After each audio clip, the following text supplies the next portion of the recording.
Amigos, ¿cómo están? Buenas tardes a todos los que me escuchan. Les agradezco su presencia en esta transmisión.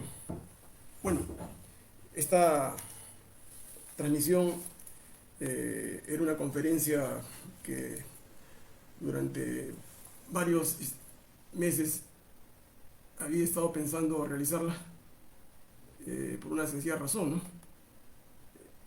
Teníamos nosotros que entender que si un pueblo no se educa, va a estar constantemente engañado. Entonces es necesario tener una educación más que cívica, es una educación política. Y para tener educación política es evidente, ¿no?, que uno tiene que conocer, partir del origen de la política, ¿no? Y por eso que yo creo que era fundamental que ustedes puedan conocer de manera directa, ¿no? Eh, cómo es que se origina, cómo se gesta la política en Occidente, ¿no? Y este es un curso que dicto en la universidad, que para mí es el más importante, y cuando estudié el doctorado me interesó muchísimo, ¿no? Porque gracias a estos conocimientos es que puedo yo tener claridad, ¿no es cierto?, en el análisis, en el conocimiento de los fenómenos políticos, que no solamente se ven acá en el Perú, ¿no?, sino que se ven en todo el mundo, sea en Occidente, sea en Oriente. Entonces, esa es la ventaja, ¿no es cierto?, de tener herramientas teóricas eh, para poder analizar cualquier fenómeno político, ya sea en el Perú, sea en cualquier parte del mundo. Y esta es la ventaja, ¿no?, que tiene el politólogo, o sea, el que estudia ciencia política, el que se especializa en la ciencia política. Tiene pues un alcance mucho mayor que un abogado, que un periodista, ¿no?, que cree saber todo, pero al final sabe muy poco, que el sociólogo inclusive, ¿no?, y que el antropólogo, que también hace también antropología política, ¿no? Los politólogos somos una profesión, somos una suerte de profesionales que tenemos un conocimiento súper especializado de lo que es la teoría política y su aplicación, ¿no es cierto?, al análisis de fenómenos políticos concretos que hay en cualquier sociedad, ¿no? Y para eso es importante la teoría, ¿no?, porque si no estaríamos hablando de cosas sin sentido, ¿no?, de especulaciones, de lo que en la epistemología dura se llama doxa. Y la doxa, ustedes saben, es un conocimiento común, vulgar, ¿no?, que es inferior al conocimiento científico que está anclado a lo que los griegos llamaban episteme. Ya, entonces, con este prolegómeno, quiero, digamos, empezar esta conferencia. Al final de la disertación, que será más o menos una hora y media, podrían ustedes hacerme algunas preguntas relacionadas con lo que estoy tocando, ¿no? Porque este es un tema muy importante, que no es un tema del Perú, de coyuntura, ¿no?, sino la forma como ustedes tienen que aprender, ¿no es cierto?, los instrumentos políticos para hacer análisis político de cualquier fenómeno en cualquier sociedad. Esa es la mejor, ¿no?, es la mejor forma de abordar los problemas de nuestro país. Y si ustedes saben esto, pueden educar pues, a cualquier persona, ¿no?, a cualquier individuo, digamos, que político, periodista, ¿no?, o a cualquier ciudadano que quisiera, digamos, estudiar estos fenómenos. Bueno, entonces empezamos. La teoría política moderna, ¿no es cierto?, se divide, ¿no es cierto?, a partir de Maquiavelo. No, se puede decir que hay un antes de Maquiavelo y hay un después de Maquiavelo en la ciencia política. Y por eso que muchos consideran que Maquiavelo es el fundador de la ciencia política, ¿no?, como ciencia, no de la política como conocimiento, ¿no es cierto?, vulgar, común, como estudiaron los griegos, tanto con Sócrates, con Platón, con Aristóteles, o con los romanos, o con los medievales, con los escolásticos. O sea, de Maquiavelo más o menos estamos hablando de 1500 adelante, empieza la teoría política moderna, que muchos de ustedes pues han conocido, ¿no es cierto?, de manera muy general. Entonces, por eso que arrancar el estudio de la teoría política es una exigencia, ¿no? Sobre todo para que aquellos que quieran especializarse en esta materia. Yo llevo cursos de Maquiavelo 1, Maquiavelo 2, Maquiavelo 3, Maquiavelo 4 en los doctorados que he estudiado. Se imaginan que más o menos son cada curso un semestre, son 4 semestres, ¿no? Y más o menos ustedes entenderán, digamos, la profundidad del pensamiento de Maquiavelo, que muchas personas, digamos, lo encasillan, ¿no?, en esa famosa, digamos, frase, ¿no?, del maquiavelismo, ¿no?, que, es decir, que el fin justifica los medios. Pero eso no es lo importante en Maquiavelo, ¿no? No es lo importante. Entonces, hagamos primeramente una distinción. Antes de Maquiavelo, es un conocimiento del sentido común, es un conocimiento vulgar, es un conocimiento que algunos politólogos llaman vernacular, ¿no?, donde no hay rigurosidad científica.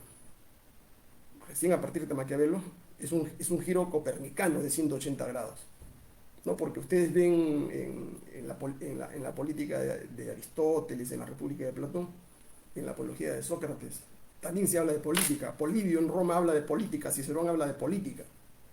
Y los medievales hablan de política. Santo Tomás de Aquino, ¿no es cierto?, que es el padre angélico, y también San Agustín, hablan de política.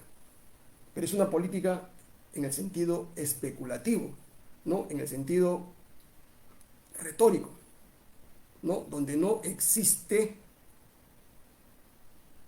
un anclaje a una realidad, ¿no?, que es fundamental para estudiar un fenómeno. Si uno especula, digamos, sin tener contacto con la realidad, sin observar la realidad, evidentemente la conclusión a la que llegue va a ser demasiado, digamos, superficial, ¿no?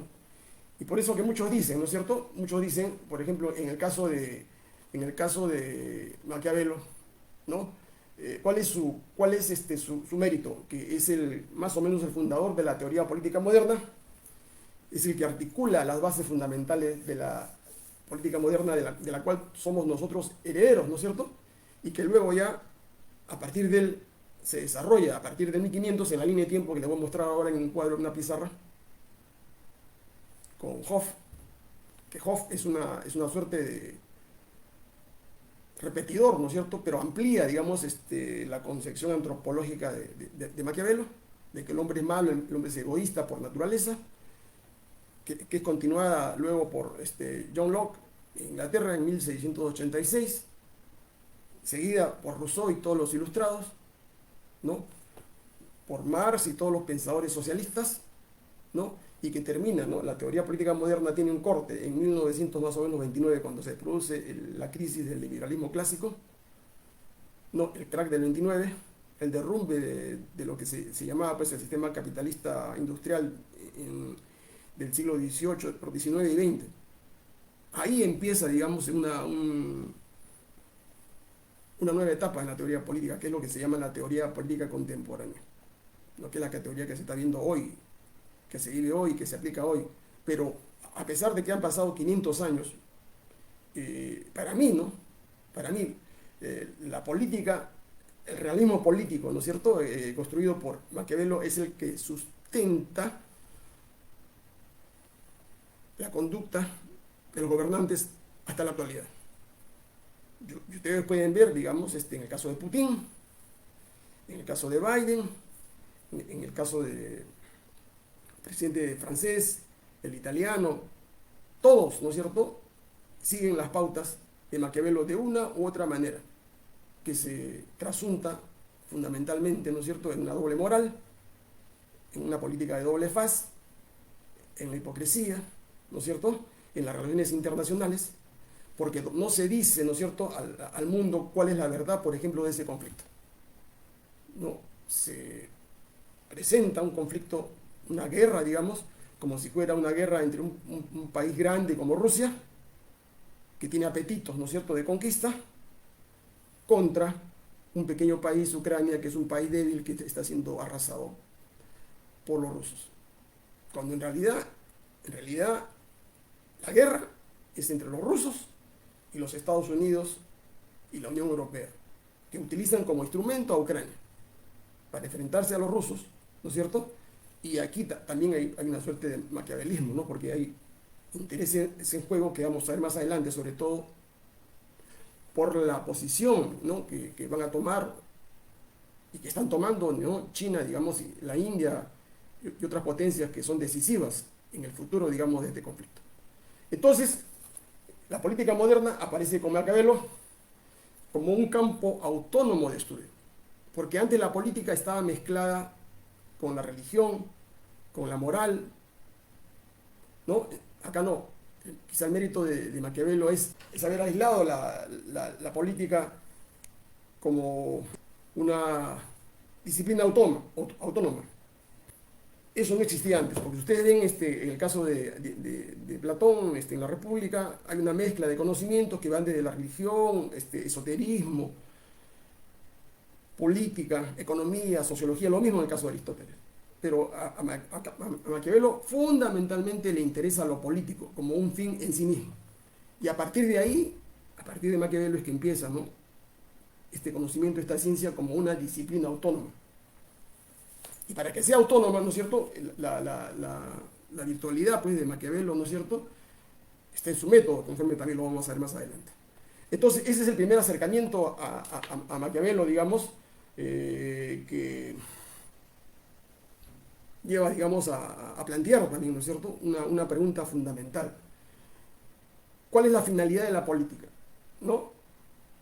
Como decían los griegos, como decía Platón, como decía Aristóteles, que es la virtud, el buen gobierno, o sea, creaban ellos mundos ideales, gobiernos ideales, ¿no?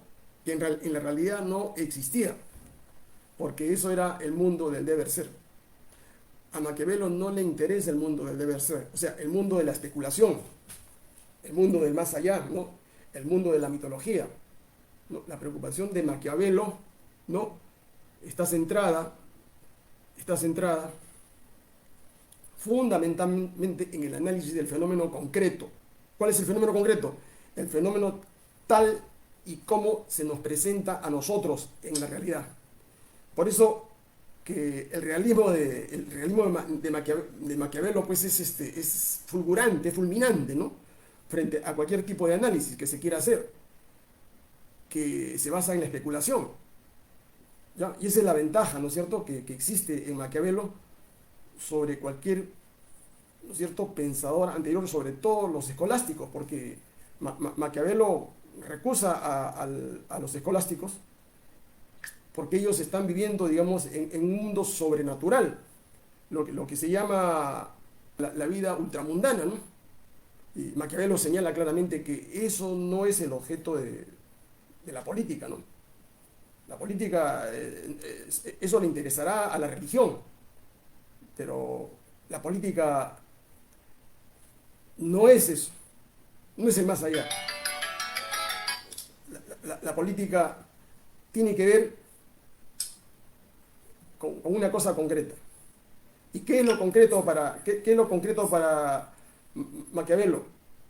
Que analicemos en un espacio, en un tiempo, ¿no? En un tiempo determinado y en un territorio, ¿no? Los fenómenos tal como se presentan. Entonces, esa es la gran diferencia, ¿no es cierto?, que existe en estos momentos y que perdura, digamos, hasta la actualidad. El fin de la política para Maquiavelo, digamos, es fundamental, y grábense ustedes esto, es conservar y aumentar el poder político. En su época, ¿no es cierto?, en las monarquías, ¿no?, o en las repúblicas. En las repúblicas, conservar las libertades cívicas, ¿no? ¿Para qué? Para el engrandecimiento de un país. Entonces, Maquiavelo señala, ¿no?, que lo que justifica, digamos, al gobernante es fundamentalmente el éxito político. Y eso permite que el gobernante pueda separarse, ¿no es cierto?, de una evaluación de cuestiones morales. Entonces, empecemos. ¿Cuál es el entorno? Voy a tocar 5 puntos, señores, para que ustedes más o menos me sigan en esta disertación. El primer punto es presentar el entorno sociopolítico, cultural, económico donde Maquiavelo escribe. Porque hay un error, ¿no es cierto?, de muchos conferencistas, porque presentan una teoría política, un pensamiento de un autor, pero sin anclarlo, ¿no es cierto?, a la época, ¿no es cierto?, cuando escribió, digamos, la obra. El, el- el- el- el lugar donde escribió la obra, que es fundamental. ¿Por qué? Porque eso le va a dar a ustedes la posibilidad de entender cuáles fueron los móviles, los motivos, el propósito por qué se escribió esa teoría o esa obra. Por ejemplo, muchos dicen, ¿no es cierto?, que Maquiavelo escribió El Príncipe, que es uno de sus libros más importantes, juntamente con el discurso sobre los 10 primeros años de Tito Livio, que son las 2 obras más importantes con el arte de la guerra. Dicen que Maquiavelo escribió el libro del Príncipe porque estaba sin trabajo, porque Florencia, la república donde él estaba, digamos, había sido invadida y se había producido una suerte de cambio de autoridad y él se había quedado desempleado. Entonces, por eso que ustedes ven, ¿no es cierto?, en el prólogo del libro, ¿no?, él explicita ahí, ¿no es cierto?, cuál es la razón de ser de este libro, ¿no? Y lo dice, digamos, con tal claridad, digamos, que uno no puede llamarse engaño, ¿no? Esta obra está dedicada a Lorenzo de Medici, ¿no es cierto? Y le dice que este es un libro, ¿no?, que se basa, digamos, en el conocimiento de las acciones de los hombres, pero que no es un conocimiento que se ha basado en una cuestión especulativa de lecturas de Maquiavelo, sino él dice, no, es mi experiencia, ¿no es cierto?, como diplomático, como funcionario público, ¿no? Es mi recorrido, el haberme entrevistado con muchos reyes, príncipes de otros países, porque también fue embajador de Florencia. Entonces, él resume, digamos, ese conocimiento en este libro y dice, no, yo conozco porque he conversado face to face, ¿no es cierto?, cómo se comportan estos políticos, estos líderes, estos monarcas. Y dice que yo he estudiado, he analizado, he meditado, dice, ¿no?, ese conjunto de experiencias durante mucho tiempo, dice, y con gran rigor, o sea, que no es un libro escrito, pues, de un día para otro, sino es un libro meditado, donde él trata de sedimentar un conocimiento político basado en la experiencia que tuvo con otros reyes, líderes y monarcas en Europa. Estamos hablando de quiénes, del rey de España, el rey de Francia, el líder alemán, y el resto de jerarcas de esa época. Entonces, dice, ¿y para qué lo he escrito? Dice, ¿no es cierto? Para que usted pueda entender, le dice al gran duque de Florencia, o sea, el gran duque de Florencia, que es el gobernante, es el jefe de esa república, para que usted pueda entender en poco tiempo, dice, ¿no?, lo que yo he aprendido en muchos años, ¿no? Y con un costo alto, ¿no? Dice, mi costo de oportunidad es demasiado alto, ¿no?, porque he perdido la libertad, he vivido perseguido, he estado preso, perseguido, ¿no? Pero yo, dice, lo escribo, se lo resumo y usted en una lectura de un día lo puede entender. ¿Ya? Y finalmente, ¿no?,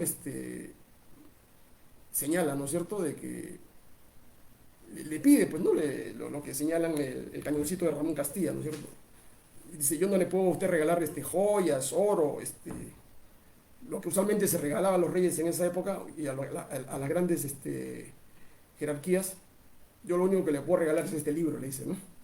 Y ahí está, esa es la clave para que usted pueda mantenerse en el poder y para que usted pueda expandir el poder, generando un liderazgo que pueda unificar a toda Italia. Ya, esa es una de las explicaciones. La segunda explicación de por qué Maquiavelo escribe este libro es que Maquiavelo era un patriota, ¿no? Apasionado, era un republicano, ¿no es cierto? Preocupado, ¿por qué? Preocupado fundamentalmente por la situación de Italia. Ustedes saben que Italia no existió hasta más o menos 1860, cuando se produjo la unificación, luego una serie de guerras, ¿no? Entre ellas con dirección de Garibaldi y todo lo que ustedes saben por historia política de Europa, ¿no es cierto? Entonces, en este caso, digamos, Maquiavelo, un republicano, lo que quiere, él ansía, ¿no es cierto?, unificar a Italia y crear un gran reino, una monarquía que luego podía transformarse en república, pero él quería un jefe de Estado, un soberano en Italia. ¿Por qué? Porque Italia en esos momentos, ¿qué cosa era? Era un archipiélago, ¿no?, de estados, de repúblicas. Italia, habían cinco o seis estados, ducados, reinos, repúblicas. Es una mezcla, ¿no es cierto?, de formas políticas. Entonces, no había un poder central. Y Maquiavelo aspira a la unificación. Entonces, pero para que haya unificación, ustedes saben que tiene que haber guerra, tiene que haber liderazgo, un condottiero que agrupe a todas las fuerzas que quieran unificar, digamos, y crear una nación, crear un Estado, ¿no? Y esa sería otra de las razones por las cuales, digamos, Maquiavelo, ¿no es cierto?, escribe esta obra como una suerte de guía para la acción. ¿Para la guía de acción de quién? De aquel líder italiano que quisiera, digamos, encabezar una gran revolución en Italia que conduzca a todas las naciones y pueblos y provincias italianas a la creación de un Estado, como el que existía en Francia, como el que existía en España. En Italia todavía no existía eso. Entonces él decía, ¿no?, y acusaba, ¿no?, al Papa de Roma de ser uno de los causantes, ¿no es cierto? Y por eso siempre fue crítico, ¿no?, de la Iglesia Católica, de ser el causante de la desunión de Italia. Ahora ustedes se explicarán por qué. Sencillamente, el Papa tenía acá en el centro de Italia, tenía los estados pontificios, ¿no es cierto?, que eran casi el 30% de lo que es Italia ahora, ¿no? Entonces el Papa tenía poder ahí. El Papa en esa época no era como ahora, ¿no?, un cura, digamos, que se dedicaba a orar, a rezar. No. El Papa en esa época era un jefe guerrero, un militar, ¿no?, que salía a combatir contra las potencias extranjeras que querían entrar, o contra los otros líderes italianos que querían poner en cuestionamiento el poder militar de la Iglesia Católica, que tenía propiedades en la zona central de Italia. Entonces la pregunta es, ¿le convenía a Roma, le convenía al Papa, a la Iglesia Católica, generar la unificación de estos 5 entes, estos 5 estados o provincias o ducados, en un solo ente nacional, en un solo estado, en una sola nación llamada Italia? Evidentemente que no, pues, porque el Papa tendría que dejar el poder terrenal y solamente quedarse con el poder espiritual religioso, ¿no? Y esa fue la gran pugna que hubo en Italia, más o menos creo que es hasta 1929, ¿no? Porque no se sabían los límites, ¿no es cierto?, territoriales que tenía el Vaticano, la Iglesia Católica, porque todavía no existía como Estado, existía como Iglesia. Y recién en el año 29 fue con Mussolini, con los fascistas, es que se le reconoce, ¿no es cierto?, a la Iglesia Católica, al Vaticano, la condición de Estado. Ya un Estado que tiene como jefe de Estado al Papa. Y se le concede, digamos, un territorio dentro de la ciudad de Roma. Entonces esa fue la transacción que se hizo y que permitió, ¿no es cierto?, llegar, digamos, a una suerte de transacción entre el poder civil italiano, que estaba en manos ya en esa época del rey Víctor Manuel II, y la Iglesia Católica, ¿no?, bajo la jerarquía del Papa de esa época. O sea, esa sería otra de las razones por las cuales escribió Maquiavelo esta obra. Y un tercer motivo, digamos, tiene que ver, ¿no?, con su espíritu, con su inquietud, digamos, de tipo literaria, ¿no? Maquiavelo no era profesor de universidad, no era un académico. No, él fue un burócrata, ¿no es cierto?, en la República de Florencia, un embajador, un diplomático. Y como diplomático, él tenía un conocimiento, pues, preciso, ¿no es cierto?, de las artes, ¿no?, políticas, de las artes de la guerra que hasta el día de hoy nos han llegado, ¿no? Y que lo usa, pues, la gente de los servicios de inteligencia, ¿no es cierto?, y que se resumen fácilmente, digamos, en una suerte de catecismo, ¿no es cierto?, que se lo voy a transmitir, ¿no es cierto? Esto lo usa servicio de inteligencia, esto viene de Maquiavelo, y también lo usan los diplomáticos. Todo servicio diplomático en todo el mundo, ¿no es cierto? ¿Qué cosa es lo que hacen los diplomáticos? ¿Qué hacen los espías? ¿Qué hacen los agentes? ¿No? ¿Qué hacen los agregados militares, los agregados policiales? Presentan informes, ¿no es cierto?, hacia el presidente, hacia el poder central. Son seis, ¿no?, criterios, situaciones, ¿no es cierto?, que hay en este tipo de informes, ¿no? Primero, ¿no es cierto?, analizan la situación política donde se encuentren. Encuentro en Ucrania, encuentro en Berlín, encuentro en Madrid, me encuentro en Lima, México, Argentina, Santiago. O sea, eso es lo que llaman hoy día análisis de coyuntura. ¿Qué cosa está pasando en estos momentos en Chile, por ejemplo? En Chile, ¿no es cierto?, si fuera Maquiavelo, bueno, se acaba de aprobar el primer borrador de la Constitución chilena, que tiene más o menos 480 artículos, que es un arroz con mango. Si ustedes leen el proyecto, se los explicaré, digamos, ha copiado muchos artículos de la Constitución del año 79, ¿no?, y ha agregado toda una reglamentación, digamos, que está fuera, pues, de lo que se llama la técnica constitucional. Y por eso que este primer borrador lo van a tener que rehacer, porque si lo presentan así como está, evidentemente van a perder el referéndum. Entonces, estratégicamente, si siguen a Maquiavelo, ellos ya deben haber testeado, ¿no es cierto?, en la población chilena, en los que votaron por el sí al referéndum, que así como está, digamos, si dan al segundo referéndum ratificatorio, es posible que más del 51% de chilenos rechace esa constitución. Entonces no retrocederíamos. Ellos retrocederían, digamos, a la situación de la constitución pinochetista. Y esto es importante, ¿eh? Es importante, ¿por qué? Porque esto tiene repercusión en el Perú.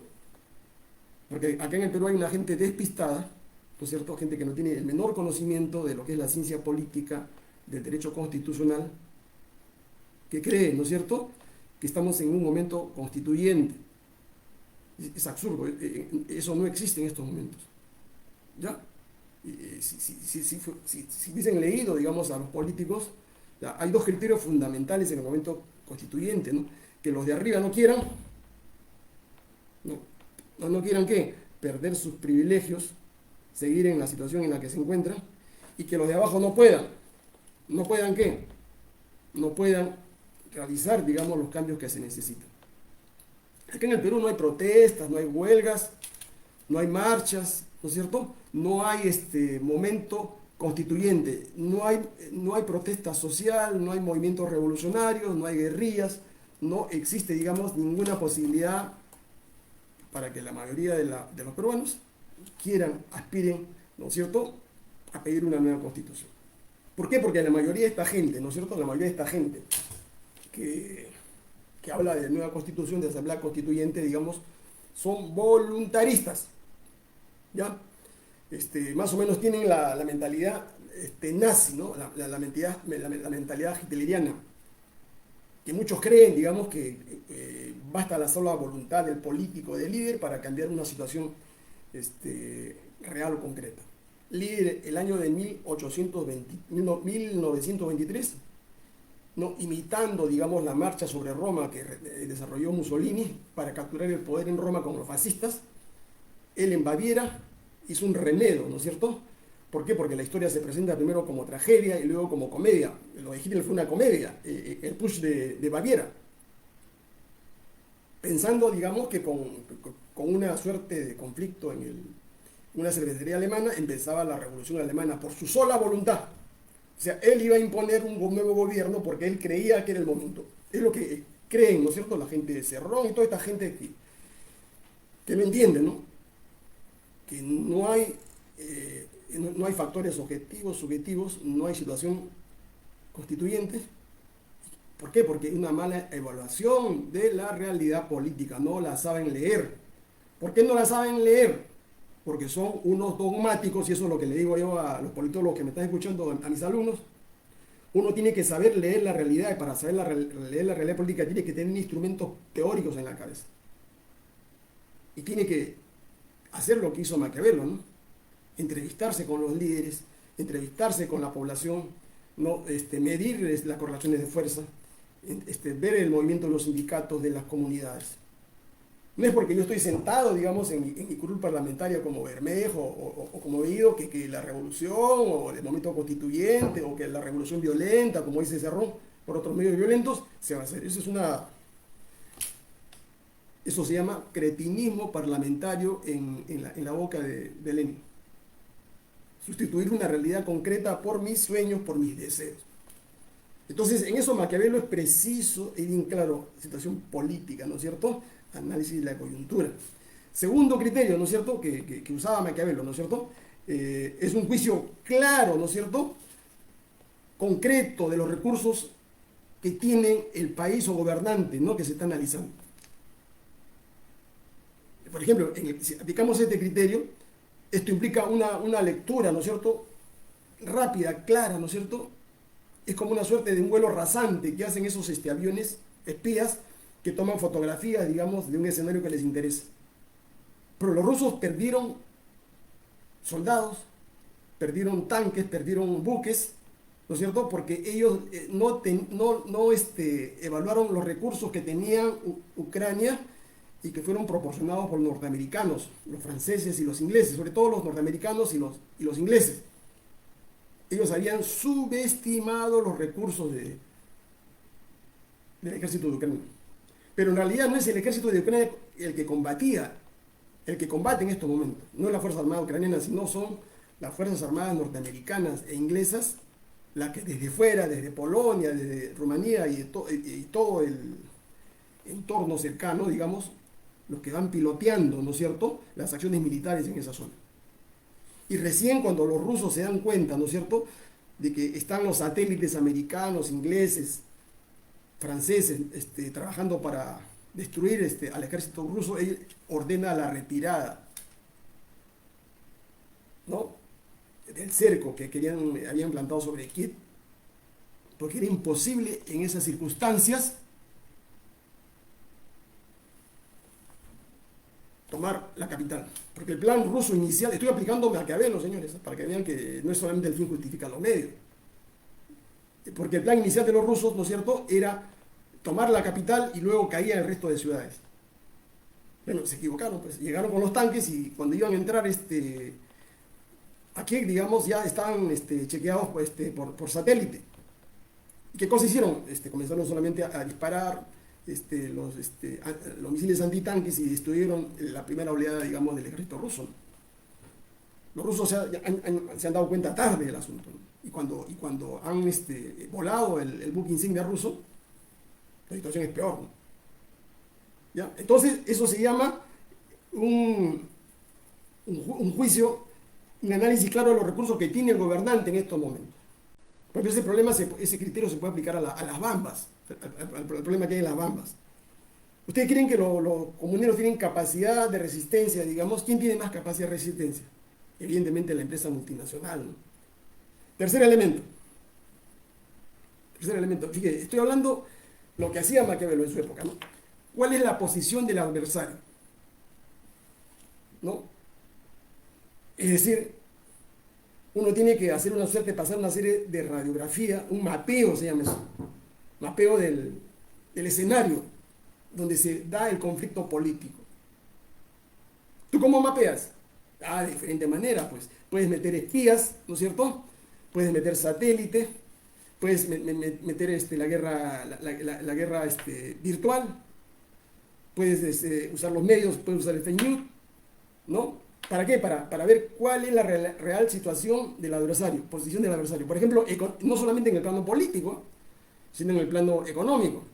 Por ejemplo, aquí los socios, ¿no?, de la OTAN, Estados Unidos, Inglaterra, Francia, Alemania y todos los 28 de la OTAN, han hecho una mala lectura de la posición del adversario. O sea, ¿quién es el adversario? Rusia. Ellos pensaban, ¿no?, que boicoteando, digamos, las exportaciones, importaciones, cerrándole los créditos a los rusos, bueno, Rusia iba a pedir tregua. Y luego de eso iba a ir a una suerte de salida, ¿no?, honrosa, ¿no? Es decir, ¿cuál es la salida honrosa para ellos? Que desocupe, digamos, Ucrania y se regrese a sus fronteras. Pero no, ahí, digamos, una mala lectura de la posición de los rusos, y los rusos contestaron. Putin contestó rápidamente, diciéndole que nosotros no aceptamos dólares, no aceptamos euros. Si ustedes quieren mi gas, quieren mi petróleo, me tienen que pagar ustedes en rublos. Y con eso los desarmó, los desarticuló. Y los dividió encima, ¿no? Porque basta que les corten el suministro de petróleo y de gas y se desata, pues, un caos social en Europa, ¿no? No en Estados Unidos, en Europa, porque Estados Unidos puede aguantar. Pero en Europa sería, pues, más con el invierno que está, digamos, en ciernes. Es un problema demasiado grave. Tercero, cuarto, lo que se llama, ¿no?, el analista, lo que se llama Maquiavelo, ¿no?, hace una apreciación objetiva, no subjetiva, no lo que yo creo, una apreciación objetiva de las limitaciones de una política que se va a aplicar. Es lo que hoy, ¿no es cierto?, han tomado, digamos, en la administración de empresas, ¿no?, lo que se llama el análisis FODA.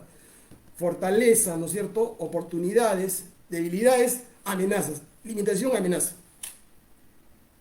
Pero ya Maquiavelo en 1512 ya tenía un conocimiento preciso de que era necesario saber, digamos, una política que aplique un gobernante, cuáles son sus límites. Por ejemplo, ustedes están viendo en el caso acá del Perú, ¿no? Apliquemos al caso concreto, al caso de Castillo. Castillo ha lanzado eso de la Asamblea Constituyente, digamos, y ha reculado, pues, ¿no es cierto? O sea, es un boomerang.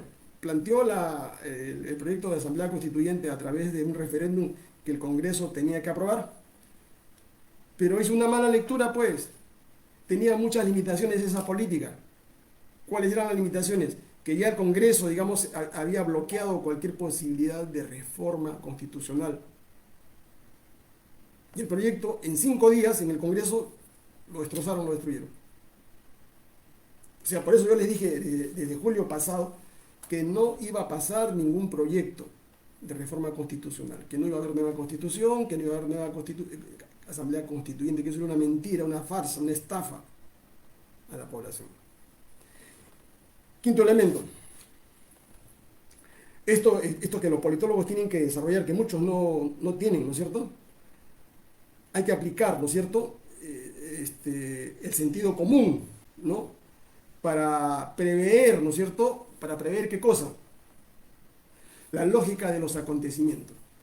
Esto se llama el análisis de cursos y acciones. Eso en inteligencia se llama analizar cuál es el curso de acción que va a tomar, digamos, esta decisión.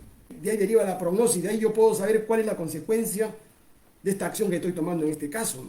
Eso es lo que hace el politólogo, le dice, ¿no?, al asesorado, al ministro, al gobernante, presidente, congresista: fíjate, si tú tomas esta acción, digamos, lo que puede pasar no es una adivinanza. Porque ustedes saben, yo les he dicho muchas veces que esto de los horóscopos, de los 12 signos, la astrología es una farsa, es una mentira, es un fraude, es un engaño.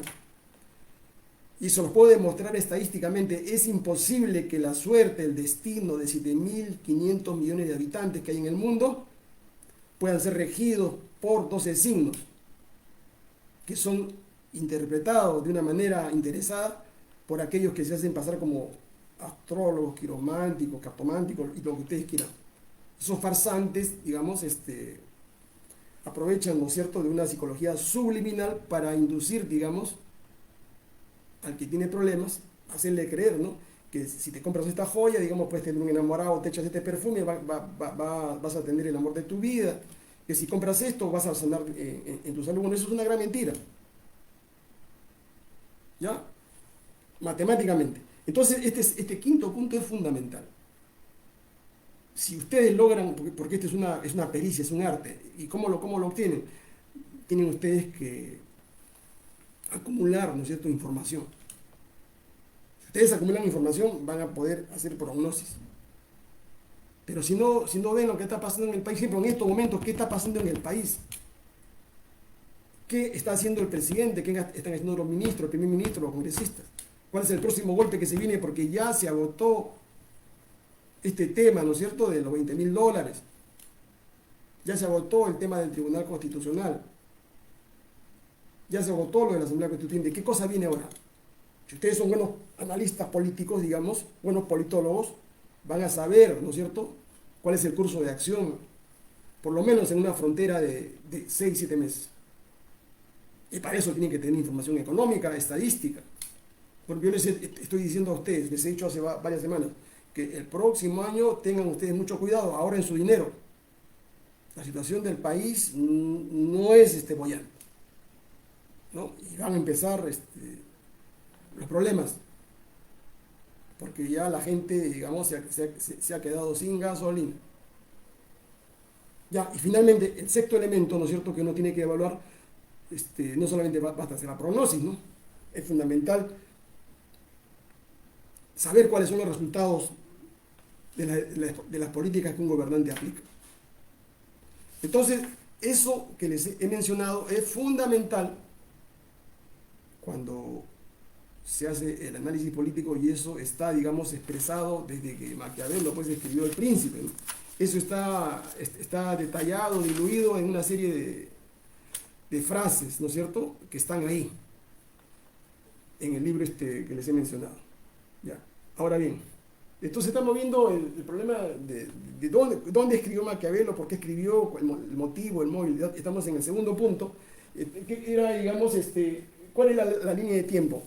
La línea de tiempo era muy simple, no estamos hablando de 1500, que se habían concentrado varios fenómenos ahí, ¿no?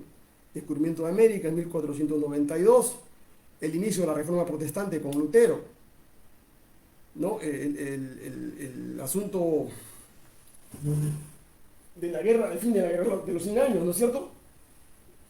¿No? Y estamos llegando a la Edad Media, a su etapa final, estamos en la baja Edad Media, ¿no? Y la aparición del Renacimiento, ¿no es cierto?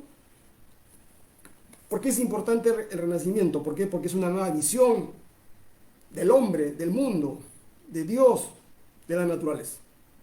Y en el caso de Maquiavelo lo que le interesa es la visión del hombre, ¿no? Eso es fundamental porque Maquiavelo, digamos, desarrolla una psicoantropología propia, que no lo había hecho antes ningún autor, ¿no? Y que luego, digamos, es copiado y desarrollado por Hoff en el Hominis Lupus Hominis. Ya, el hombre es el lobo del hombre, pero eso ya anteriormente, en 1512, ya Maquiavelo lo había desarrollado en esta obra y en el discurso de los di Corsi,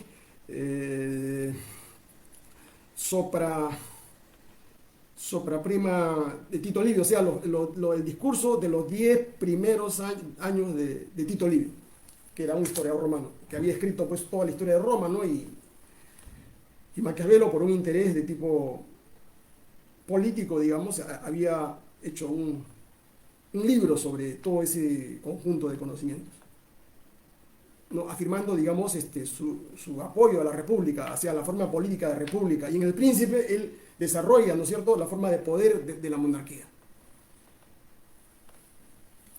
Ya, entonces, entramos entonces acá a ver claramente, ¿no?, que en Maquiavelo ustedes van a ver, digamos, una psicología, una antropología, una religión, una moral, métodos, una ciencia, una teoría política. A mí solamente para hablar de todo eso pues tendría que hacerlo en 2 años, ¿no? Pero es imposible. Solamente estoy entrando, digamos, de una manera bastante discreta, ¿no es cierto?, para que ustedes puedan entender. Ahora, pero la pregunta que ustedes se pueden hacer, ¿no es cierto?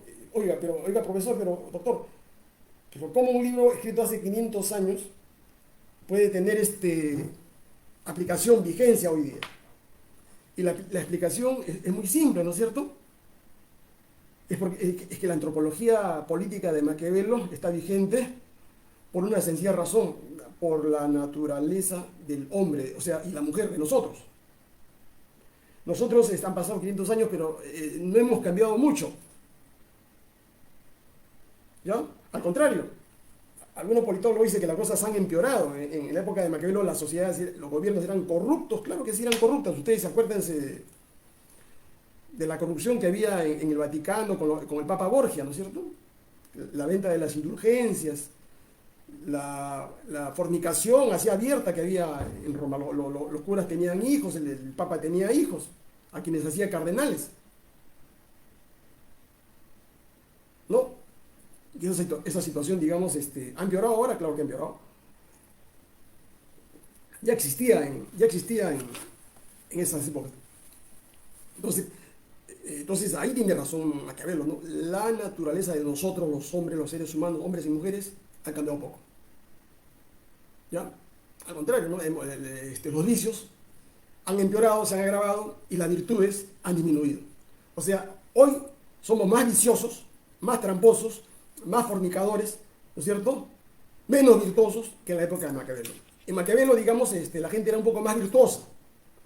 ¿Por qué? Porque la cosmovisión cultural, política de esa época, o sea, ustedes vivían, ¿no es cierto? Su destino era el paraíso, su destino era el cielo, porque así la iglesia había diseñado este mundo cultural.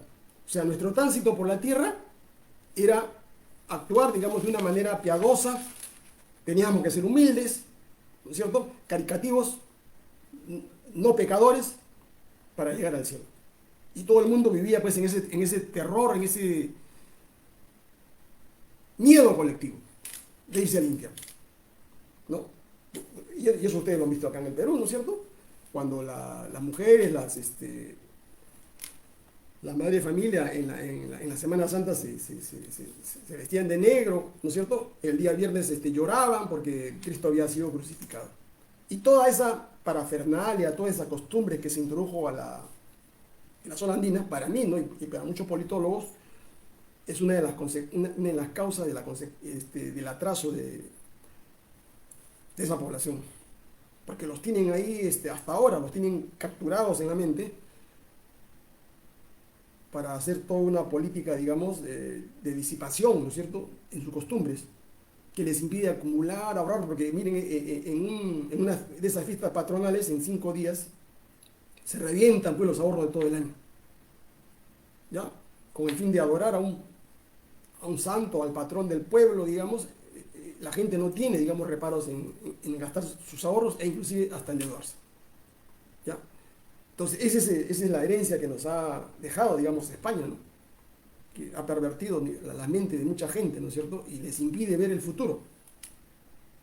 Y que eso ha durado y dura hasta ahora. Ya, entonces, además, el siglo XVI, digamos, estamos hablando de las guerras entre las monarquías, una guerra permanente, es una época de cambios sociales, económicos, ahí comienza la revolución industrial, digamos, a gestarse. Hay una suerte de eclipse, ¿no es cierto? Empieza el eclipse del poder eclesiástico y hay un robustecimiento del poder de la iglesia. Entonces, esa situación genera, digamos, que las monarquías absolutas, sobre todo en Francia y España, desplacen a la iglesia del poder político. Y ellos, digamos, a través de un monarca, de un soberano, empiezan a regir a los destinos de esas naciones. Ya. ¿Qué cosa era Florencia en esos momentos? Florencia era una república más, una ciudad-estado, digamos, donde Maquiavelo desarrolló las funciones de alto funcionario y diplomático.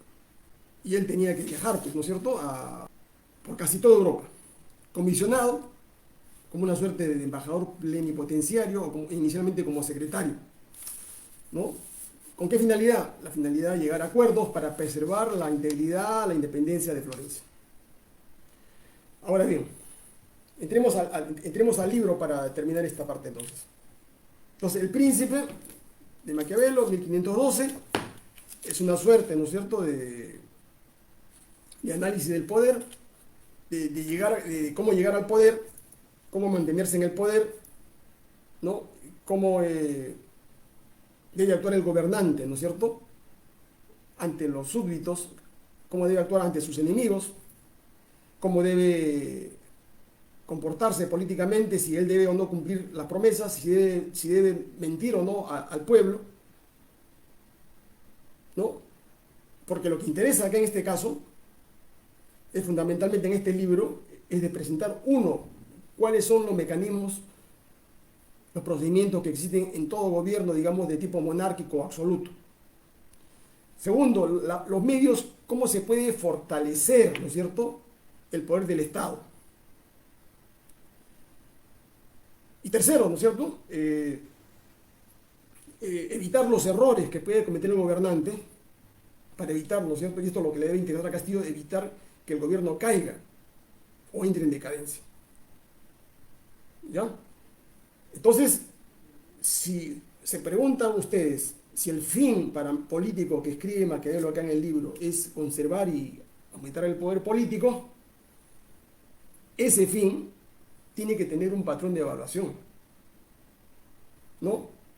El patrón de evaluación política para saber, ¿no es cierto?, si se puede o no llegar a ese fin. Entonces acá viene la gran pregunta, ¿no es cierto?, la gran paradoja. ¿Cómo yo puedo evaluar a un gobernante? Y ese es el problema en toda América Latina y en el mundo, ¿no? ¿Cómo lo evaluamos? Y para Maquiavelo solamente hay un criterio que es el definitivo, ¿no? Él considera que en la política de todo Estado gobernante hay dos factores, digamos, que intervienen, ¿no? Lo que llama él la fortuna o llamado el azar o la suerte, y segundo, la virtud.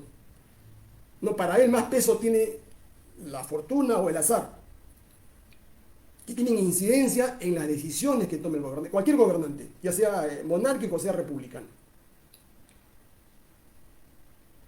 Pero la fortuna por sí sola no decide la acción política.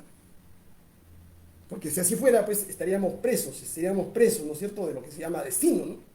Y si todo está escrito, si todo tiene un desarrollo causal, digamos, ¿qué sentido tiene el gobernante, el gobierno? O sea, habría que dejarnos llevar, ¿no es cierto?, como un bote por un río. No, él dice no. La acción política del gobernante puede, ¿no es cierto?, cambiar esta situación para conseguir el objetivo político, que es el poder.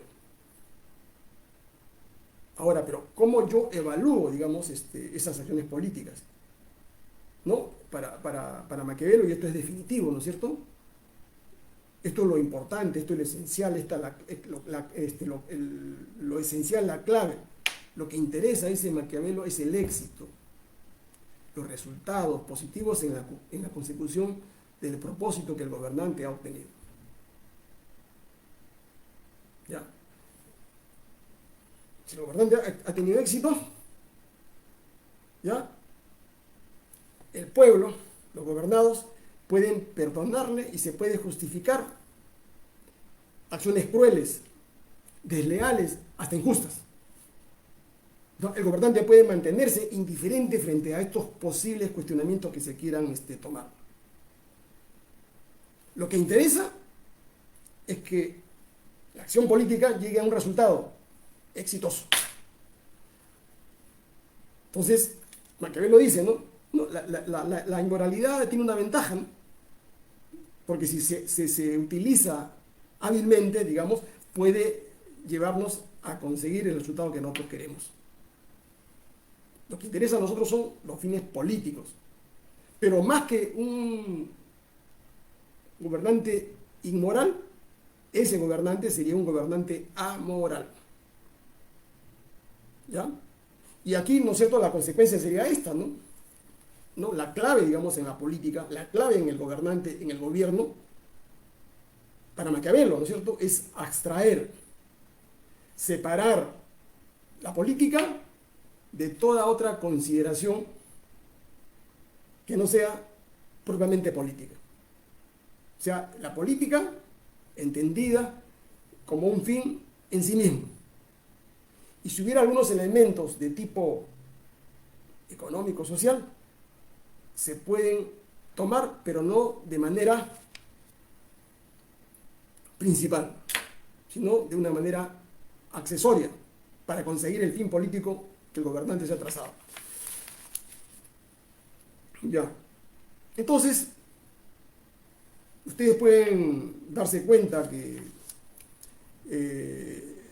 lo central en Maquiavelo, ¿no es cierto?, es que hay una indiferencia, ¿no es cierto?, para el uso de los medios inmorales para conseguir fines políticos. Eso no, a un gobernante dice él que no le debe preocupar eso, porque si consigue el éxito, eso es suficiente. ¿Ya? Y en ese punto, ¿no es cierto?, dice, la pregunta que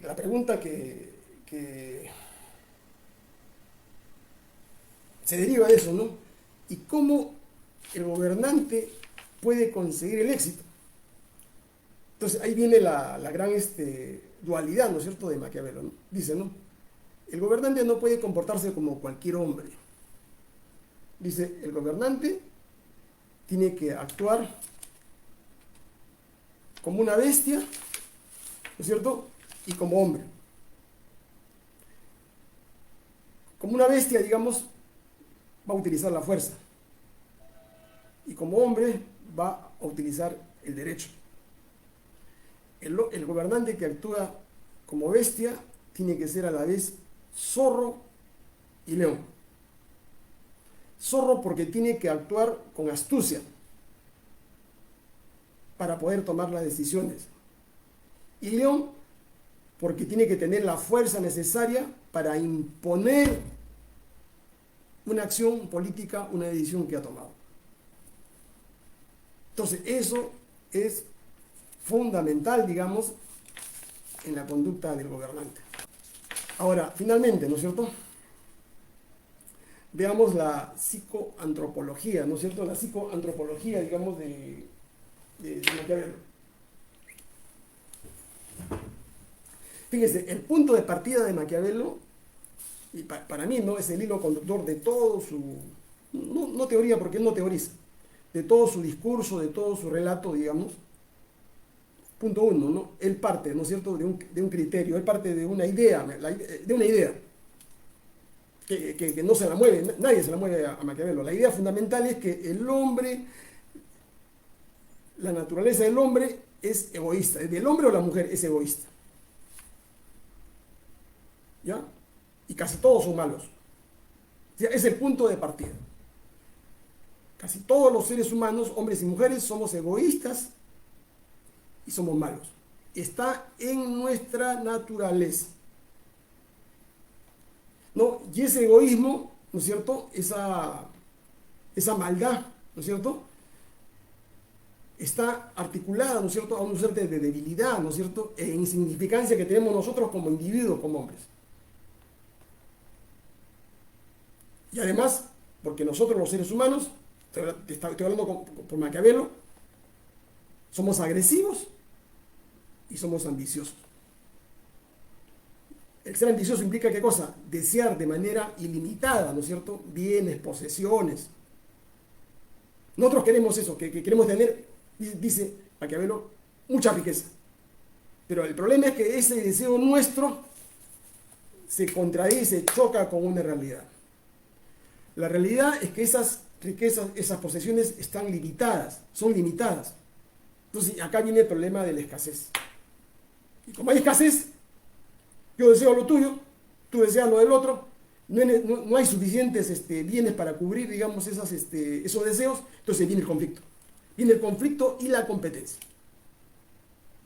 Es la lucha, ¿no?, que se da, digamos, en la sociedad. O sea, los hombres en la sociedad se encuentran de manera permanente en una lucha, en una competencia. Y el peligro es que esa lucha, esa competencia, pueda degenerar en anarquía. Eso es lo que no entienden, es lo que lo llamamos estos liberales, neoliberales, anarcocapitalistas, liberfachos y compañía, que no entienden la consecuencia, ¿no es cierto?, de ese criterio. Entonces, ellos creen que los seres humanos por sí solos pueden resolver esa gran contradicción. No, dice Maquiavelo, es imposible. Ahí se requiere, dice, para parar la anarquía, ¿no?, el único elemento que puede frenar eso es la fuerza del derecho. ¿Ya? Y el gobierno fuerte tiene que darle seguridades a los seres humanos. Estas ideas después son desarrolladas por Hoffman en el Leviatán, ¿no? Ahora bien, y en ese sentido dice Maquiavelo, ¿no es cierto? Maquiavelo señala, por eso que el gobernante dice, puede hacer todo, puede matar, puede robar, no, pero, perdón, robar no la propiedad, ¿no? Otro robo. Dice, ¿no? Que lo que el gobernante no debe hacer es quitarle la propiedad privada, ¿no es cierto? Quitarle la vida y quitarle sus mujeres a sus súbditos. Excluido esto, el gobernante puede hacer lo que quiera en la sociedad, con tal de conseguir el éxito. ¿Ya? Entonces, esta consecuencia, digamos, nos lleva pues a entender, ¿no es cierto?, que en esa dialéctica, ¿no es cierto?, agresiva, ¿no es cierto?, que está en nuestra naturaleza humana de agresividad, digamos, que genera lucha y competencia, generan la necesidad de que haya un ente, un Estado, ¿no?, que pueda, digamos, controlar la posibilidad de que haya una anarquía. Esa situación es fundamental, ¿no es cierto?, para que la sociedad pueda existir. Muy bien, señores. Entonces, estas eran algunas ideas que quería transmitirle a ustedes el día de hoy, porque tienen ustedes un acercamiento, digamos, a lo que es la realidad política, ¿no? No por algo, Napoleón Bonaparte, ¿no?, llevaba este libro, ¿no es cierto?, lo llevaba al campo de batalla cuando se iba a la guerra, lo tenía en su alforja. Este libro a pesar de que era un libro casi prohibido en Europa, pero hay que saber leerlo, ¿ya? Porque hay alguna gente que tiene que entender la cultura, la política de Europa de 1500 para poder entender a Maquiavelo, porque si no va a ser unos traslapes que lo van a llevar a errores, ¿no? Lo usaron los revolucionarios franceses, lo usaron los reyes europeos, hasta Rasputín, Montesinos, Alan García. Fíjense, Alan García, ustedes en su acción política han visto, ¿no es cierto?, una máxima que ustedes deben acordarse cuando le hablaron del dueño del banco de crédito. En una reunión me acuerdo que yo vi esa conferencia de prensa, ¿no? Y me acuerdo bien porque se refirió a un pasaje, digamos, que yo pensé que era de Alan García, ¿no?, cuando él era presidente. Él le dijo, ¿no?, está en una reunión de, fíjense ustedes, señores, yo soy el presidente de la República, jefe de Estado, tengo el poder, Fuerza Armada, policía, así. Pero yo no puedo, le decía, no, yo no puedo designar al próximo presidente. Quisiera, pero no puedo. Alan era un maquiavélico, en el sentido negativo, porque el maquiavelismo en sentido positivo es el analista científico, ¿no? Yo no puedo designar al próximo presidente. Pero lo que yo sí puedo, decía, es impedir que se elija a un candidato que yo no quiero. Entonces yo pensé que ese principio, ¿no?, de política era original en Alan García, como ese otro principio que dijo, ¿no? Cuando mataron a los terroristas allá en Canto Grande, en Lurigancho, en el Frontón, él agarró horrorizado, ¿no?, se fue al penal, se rasgó las vestiduras, ¿no?, y dijo, ¿quién ha hecho esto? ¿Quién ha ordenado esta masacre, esta matanza, este genocidio? Dios mío, por amor de Dios. Y ahí viendo los cadáveres tendidos ahí en el penal, ¿no? Bueno, le dice, ¿no?, despide al ministro, lo despide al otro funcionario jefe del INPE, y le dice al premier, bueno, yo necesito que dentro de 24 horas se sepa quién es el responsable de esta masacre. Dice, o se van ellos o me voy yo. ¿Quién había ordenado la masacre? La masacre de Alan García, pues. Y cínicamente, digamos, en esa alocución, ¿no?, él decía, ¿no?, buscaba lo que se llamaba chivos expiatorios. Entonces yo pensé que Alan era original en ese sentido, ¿no?, pero era un plagiario, ¿no? Debió poner ahí un pie de página, ¿no? Eso lo dice Maquiavelo en la página 81, ¿no es cierto?, en el capítulo 7, dice, de los principados nuevos que se adquieren con armas y fortuna de otros, ¿no? Haciendo alusión acá, ¿no es cierto?, al error que cometió el cardenal Valentino, ¿no es cierto?, Borgia, el cardenal César Borgia, ¿no? Dice que el padre de César Borgia, que era el Papa Alejandro VI, murió envenenado prematuramente, ¿no? Pero mientras vivió, los Borgia pues dominaban Roma, dominaban la iglesia, dominaban todo, ¿no? Y pensaban que siempre iba a ser así, y lo hizo cardenal, el Papa hizo cardenal a su hijo a los 18 años. Y César Borgia se convirtió pues en una suerte de déspota, ¿no? En los estados pontificios, ¿no? Invadía. Entonces, la situación era esta, ¿no? Para acabar, ¿ya? Maquiavelo le dice, ¿no? El gran error de César Borgia fue no haberse aliado o votado o apoyado la candidatura del cardenal francés, que era, eso se llama manejo del escenario, ¿no? Que era el que tenía mayores posibilidades de ser papa. En lugar de apoyar a ese cardenal francés, César Borgia apoyó a un cardenal italiano. Entonces fueron a la votación y ganó el candidato opuesto al que quería Borgia.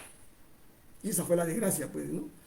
Entonces el nuevo papa, el cardenal francés, desató la persecución hasta que lo mataron en Navarra, entrando a España, ¿no es cierto?, a Borgia.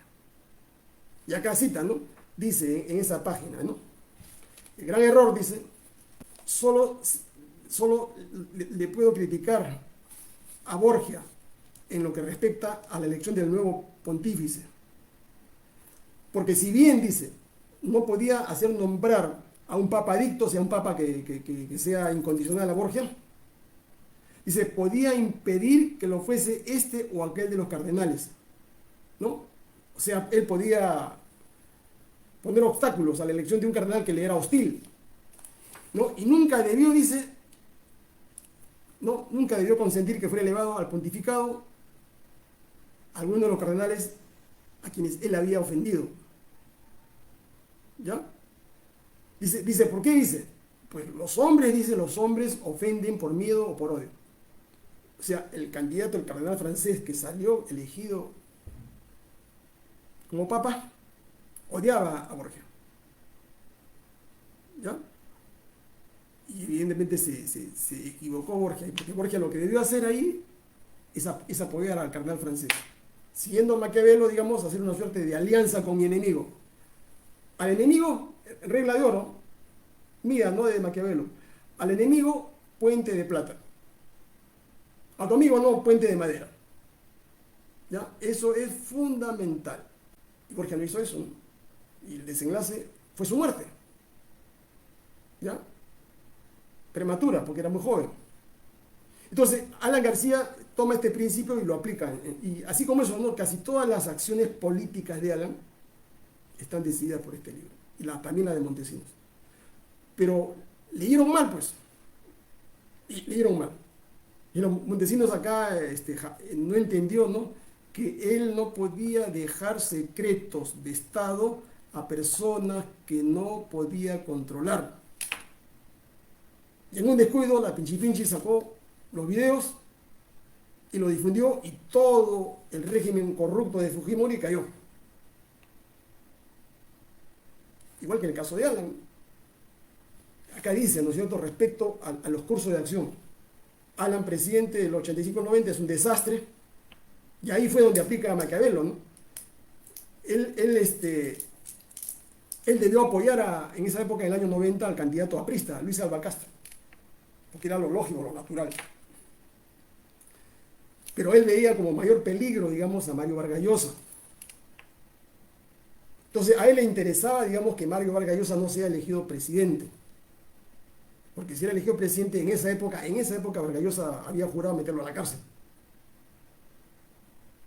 Entonces acá Alan sigue el consejo de Maquiavelo. Si tú no puedes elegir o designar al nuevo presidente, haz todo lo que tengas que hacer para impedir que no sea presidente el que tú no quieres que sea elegido. Entonces, aplicando esa máxima, Alan García crea un candidato, crea a Fujimori. ¿Ya? Porque ya los servicios de inteligencia le habían pronosticado en las encuestas que si apoyaba a Alba Castro solamente podían llegar hasta el 18-20% de votos. La izquierda estaba partida con dos candidaturas, acuérdense ustedes, Henry Piz y el señor Barrantes Lingán, Alfonso Barrantes. O sea, no era opción la izquierda. Entonces, tampoco era opción el APRA. Entonces, si no aparecía Fujimori, Vargas Llosa era el presidente. Entonces ahí García, digamos, crea a Fujimori, financia un periódico a páginas libres, le pone el canal 7, el servicio de inteligencia, le pone dinero, le pone los canales de televisión con Baru Sichel y compañía. Entonces logran crear un candidato así como se ha creado a Castillo, ¿no? 1, 2, 5, 8, 10, 15, 20%. La estrategia era llegar a la segunda vuelta. Porque sabían, ya también esto estaba estudiado por los servicios de inteligencia, por los politólogos, de que en una segunda vuelta todo el antifujorismo se iba a aliar para evitar que Vargas Llosa, que representaba a la derecha y extrema derecha, pueda ser elegido presidente. Y eso sucedió, ¿no? En la primera vuelta Vargas Llosa sacó 30 y tantos por ciento, 36%, Fujimori 29%. Y en la segunda vuelta, de lejos, pues, ¿no es cierto? Fujimori sacó 65% y Vargas Llosa sacó 38, 39%. Porque en la segunda vuelta se alió pues la izquierda, se alió el APRA, se aliaron todos contra el Fujimori, contra Vargas Llosa, el Fredem, que representaba a la derecha y a la ultraderecha. Eso es Maquiavelo, para que vean ustedes que bien aplicado en el libro, ¿no? Sirve, ¿no es cierto?, como una suerte de guía para la acción política. Entonces, amigos míos, aquellos que hablan de asamblea constituyente, señores, no saben, yo los perdono porque no saben lo que dicen.